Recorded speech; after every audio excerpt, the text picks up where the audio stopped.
Today we are going to learn that how to find whether the entered year is leap year or not using it if-else.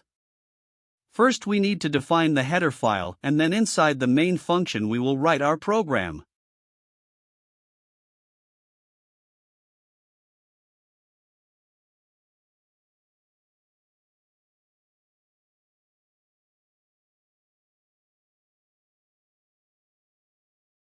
We will take the input from the user.